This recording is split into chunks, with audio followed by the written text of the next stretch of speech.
பொதுவாக இந்த மறுவெளியீடுங்கிறது அப்பப்போ நடக்கும், வருஷத்துக்கு ஒரு படம்.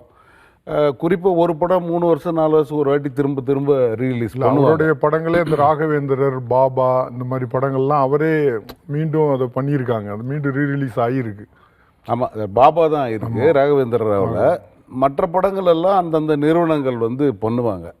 ஆனால் இந்த படத்தை வந்து அவர் இன்டென்ஷனலாக பண்ணாமல் வச்சுருந்தார். 25 ஆண்டுகள், 1/4 நூற்றாண்டு காலம் பொத்தி பாதுகாத்து வச்சுருந்தார். எதுலேயுமே பார்க்க முடியாதுங்கிற மாதிரி இருக்குது. இப்போ யூடியூப்பில் படையப்பா பாடல்கள் கிடைக்காது, உங்களுக்கு லிரிக்கல் வீடியோ தான் கிடைக்கும். அதே மாதிரி டிவியில் பார்க்க முடியாது. ஏங்கிறதுக்கு அவரே காரணம் சொன்னார். இந்த படத்தை வந்து அடிக்கடி போட்டு அது ஏன்னா இந்த படத்தில் வந்து A to Z எல்லாமே வந்து தியேட்டரில் பார்க்க வேண்டிய காட்சிகள். எந்த ஒரு காட்சியுமே நீங்கள் டிவியில் பார்த்தீங்கன்னா அந்த இம்பேக்ட் கம்மியாக இருக்கும். அதனால் வந்து தன்னுடைய 50வது ஆண்டில் தன்னுடைய 75வது பிறந்தநாள் விழா அன்னைக்கு இந்த படத்தை ரிலீஸ் பண்ணணும்னு எவ்வளோ பிளானாக வந்து. இல்லை, இன்னொரு விஷயம் சங்கர் என்னன்னா, இப்போ ரஜினிகாந்தை பொறுத்தளவுக்கு எவ்வளவோ பேர் வந்து சொல்லியிருப்பாங்க நீங்கள் வந்து படையப்பா ரீரிலீஸ் பண்ணுங்க அப்படின்னு. ஆனால் அவர் தன்னுடைய 75வது பிறந்தநாளில் வெளியிடணும்னு அதை காப்பாற்றினார் பாருங்க.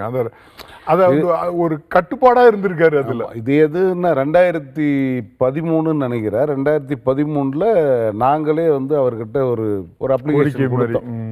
என்னன்னா இந்த படத்தை வந்து அமெரிக்கா உள்ளிட்ட சில வெளிநாடுகளில் திரையிடணும். ஏன்னா அவர் தான் படத்தோட ப்ரொடியூசரு. தமிழ்நாட்டில் இல்லை சார், வெளிநாட்டில் திரையிடணும், அதுக்கு அனுமதி தரணும் அப்படின்னு கேட்கும்போது அங்கேருந்து வந்த பதில் என்னென்னா, அவங்க வி ஹேவ் அதர் பிளான்ஸ் அப்படின்னு சொன்னாங்க. எங்களுக்கு வேற திட்டங்கள் இருக்குது, இப்போ இந்த படத்தை தர்றதில்லை அப்படின்னாங்க. அந்த திட்டம் என்னன்னா, 25 ஆண்டு காலம் ஒரு மனிதர் இப்படி ஒரு பிளான் பண்ணி சைலண்டாக வச்சுருந்துக்கிறாருன்னா எவ்வளோ பெரிய. இன்னொன்று, அது வந்து பணம் காய்க்கிற மரம் மாதிரி. ரீரிலீஸ் பண்ணாலும் அது பயங்கரமாக ஒரு 10 நாட்கள் ஓடக்கூடிய ஒரு 10-15 நாள் ஓடினாவே அது ஒரு லாபம் தான்.